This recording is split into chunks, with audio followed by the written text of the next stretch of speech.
patay sa pamamaril ang isang dating beauty queen sa Isabela. Sa Pampanga, itinuturong person of interest sa pagkawala ng isang ginang ang kanilang family driver. At sa Bulacan, sa pulsa video ng masagasaan ng SUV ang isang aso. Para bigyan ng mukha ang balita, Mobile Journal, Ivan Tarinque. Sa kuha ng CCTV, kita ang 4 na asong ito na naglalakad sa kalsada sa Barangay Tikay, Malolos, Bulacan. Naiwasan sila ng dumang motorsiklo, pero ang isang itim na SUV natumbok ang mga aso at nagulungan ang isa sa mga ito. Naiwang kumikisay ang aso at kalaunan ay namatay. Ang SUV naman hindi huminto at nag-overtake pa sa isang tricycle palayo. May batas kaugnay ng responsableng pangangalaga ng aso at kabilang dito ay dapat itali o kaya ay huwag silang hayaang paggala-gala. Giit naman ng may-ari, sinundan lang daw ng aso ang anak niya na lumabas.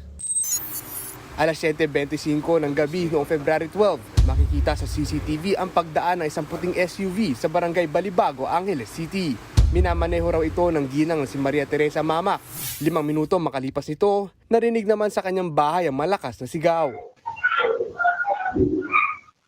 Makalipas ang halos 1 oras, muling lumabas ang compound ng sasakyan. Mula noon, hindi na nakita ang ginang, pero may nakitang bakas ng dugo sa kanyang bahay. Itinuturong persons of interest sa kanyang pagkawala ang matagal ng family driver ng pamilya. Naroon daw ito sa bahay bago nawala ang ginang. Natagpuan namang abandonado sa isang plaza ang SUV at hindi na rin muling nagpakita ang driver. Patuloy pa ang investigasyon sa kaso. Patay ang isang guro at dating beauty queen matapos tambangan sa tapat ng kanilang bahay sa Manuel, Isabela.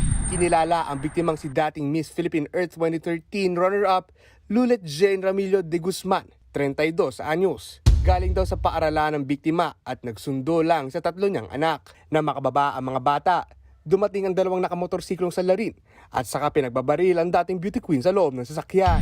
Nag-alok ng 50,000 pesos na pabuya si San Manuel Mayor Dodondi IV para mahanap ang mga sospek. Mga kapatid, Mobile Journal Ivan Tarinque po hatid ang mukha ng balita.